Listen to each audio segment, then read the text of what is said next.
Welcome back to Naptime Sports Talk Podcast. Thank you for tuning in to our latest episode. Enjoy the show. Welcome back to Naptime Sports Talk Podcast. On today's episode, we are going to dive in some big news that dropped today about the Minnesota Vikings. So let's go ahead and get started on that. Today, the Minnesota Vikings moved on from Kwesi Adofo-Mensah, the GM, after 4 seasons with the Vikings. So Rob Brzezinski will take over as interim GM through the draft. Brzezinski has been with the Vikings since 1999.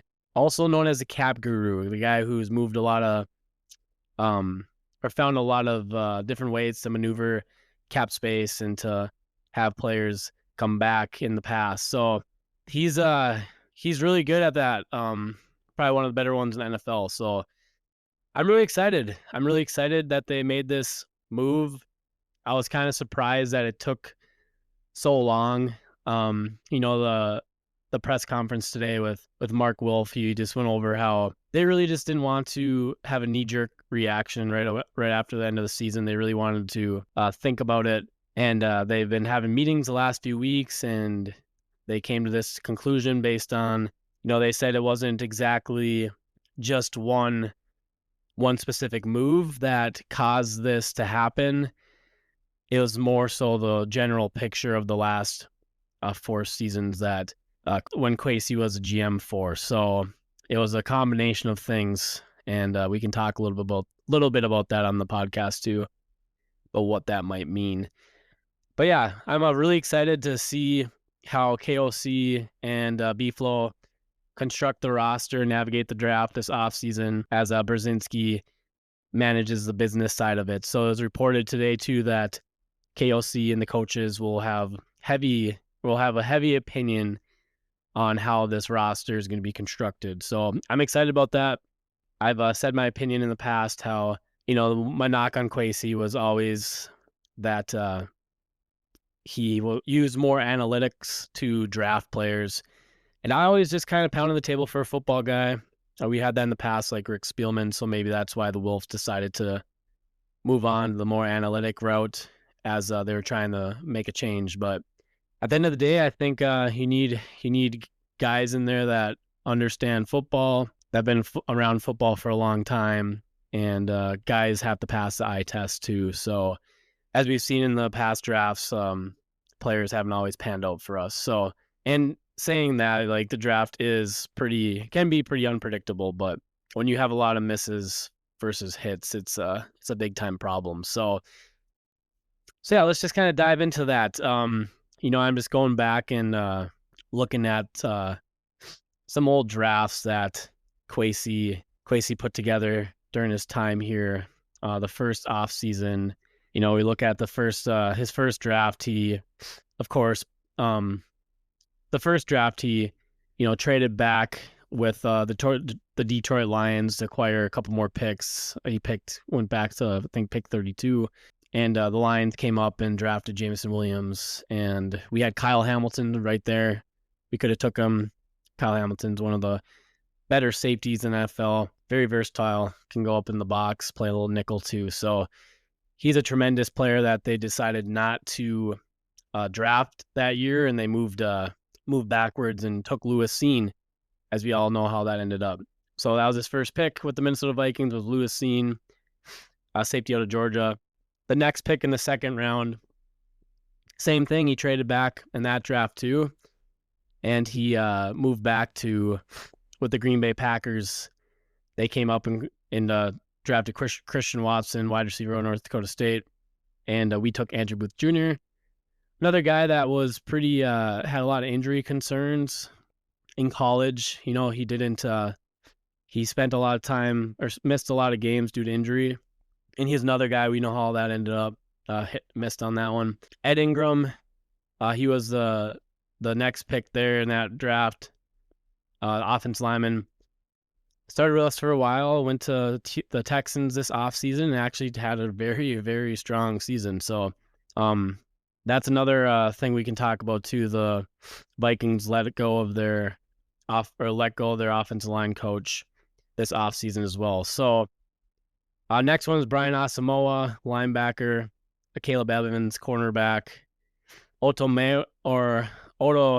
Miwo, wherever you say his name, he was defensive end. I think he was from Minnesota. He didn't pan out for us. Ty Chandler, Badarian Lowe, they ended up trading him, I think, to the Patriots a couple years back. Jalen Naylor was in that draft, so that was a nice, solid pick. Hopefully, we can retain Jalen Naylor this offseason. And then Nick Muse, tight end. So if you really look at that draft, only two players are on our roster from 2020 in 2020 this past season. That's Naylor and Ty Chandler. So not a very good draft. Let's move to the next one. We have Jordan Addison, pick first round there, number pick 23. Then we selected Mekhi Blackman in the third round. We traded him to the Colts this offseason, or this past offseason, I should say. Or not even the offseason, actually kind of towards, I think, the end of training camp. And then we had, in the fourth round, we selected Jay Ward. He's on the roster. He played some meaningful snaps this season for the Vikes. Excited to see what he can maybe do for us next year in a different role. Jacqueline Roy, defensive tackle. Jaron Hall, Dwayne McBride. So in this draft, there's only 2 players again out of 6 that are on the roster currently. Let's go to the next draft. This is a J.J. McCarthy draft. We know he took him at pick 10. Then pick 17, they traded a lot of picks to get Dallas Turner. Dallas Turner has really turned it around this second half of the season. I'm really excited his trajectory going forward. He was my highest defensive player rated in that class. So I think you're kind of seeing what I saw out of him in college and what he could be. So really excited to see how he goes forward, Turner. I think he's going to have a tremendous year 3 in B-Flow's defense. Next one, Kyrie Jackson. We all know what happened with that. Rest in peace to him. Just a terrible situation. Another kid that I thought had a lot of good potential, and they were really excited about. Next pick was Walter Rouse. Here's the next one, 6th round, Will Reichard. That was a great pick. One of the best kickers in the NFL. All pro this season. Next pick, Michael Juergens, center in the 7th round. He's been more of a developmental type guy. He did play some games this past season. Then Levi Drake Rodriguez in the 7th round. That was a nice pick for the rotation at defensive tackle. So, but the big one in this one is the quarterback. And as of right now, McCarthy is looking more of a miss than a hit, especially with how his season has gone and his inability to stay healthy and on the field. So it's going to be an interesting offseason what they do at quarterback. So make sure you keep tuning into our episodes. We'll be diving into a lot of that talk and going over what is happening with the moves. So, and then this past draft, we'll move on. Donovan Jackson, I thought he had a pretty solid rookie year. I like him going forward. Ty Felton, wide receiver in the 3rd round. He didn't really do much this year. Well, that was kind of a unfortunate pick there. I'm hoping that next year Felton will have more of a role in the offense and is used more. He does have some nice traits. He is a burner there. So next pick, Tyrion Ingram-Dawkins, defensive tackle. We'll see how he develops here. Kobe King not on the roster, and Gavin Bartholomew, tight end, was injured all year. So out of the 5 picks, we had one guy that had any difference this season, really. We really think of that. So we had a couple guys who are undrafted free agents, but undrafted free agents are usually called up and brought in by the area scouts, and if they want to sign with us. So Kwesi doesn't have a lot to do with that other than just kind of signing those guys. It's more so the area scouts calling them up during the end of the draft to say, hey, do you guys want to come to Minnesota to try to make the 53-man roster? We have a spot. We might have a punt return spot. We might have a kick return spot. We might have a gunner spot on special teams. So those guys usually more so take care of that. So that's not all on Kwesi. I know people in the past have said he has found nice people or nice players in who are undrafted, which we have done, but that goes back to the area scouts making those picking up those players and making those phone calls to get them here. So that's the drafts he's had. And if, I was going back and reading some different things on the draft and how ever since Kwesi's been GM, we've been rated towards the bottom of the league in draft value with how we've drafted. So the players actually making an impact on the roster. It's not good, and it was time. So I'm glad we moved on, from Kwesi. I've been saying that this whole time, and I'm excited, like I said, to see what we can do this offseason with KOC and B-Flow kind of making the shots of who they want on the roster, and what we do this offseason, as we know that we're in a bit of a cap situation. I think we're negative $44 million over the cap right now, so we need to get back, or under the cap, so we need to get back over. So we'll see. There's some different things they can do with some restructures and player cuts and whatnot. But another thing, I saw was I thought this was pretty crazy. The Vikings are using 75% of their cap space on just 10 players. So you think of a 53-man roster, 75% of the cap is being used only on 10 players, which is pretty mind-blowing. So we have Justin Jefferson at $38.9 million, Brian O'Neill at $23.2 million, Christian Darrisaw at $23.1 million, Jonathan Allen this next year, his cap is going up to 22.3. So that's interesting. We'll see what they can do with that. I know there's if they move on from him, I don't know the amount of money right off the top of my head, but they can free some cap. Jonathan Gennard is at $22.3 million. Javon Hargrave is at $21.4 million. That is one guy that they could cut, and they're going to save a good chunk of that money.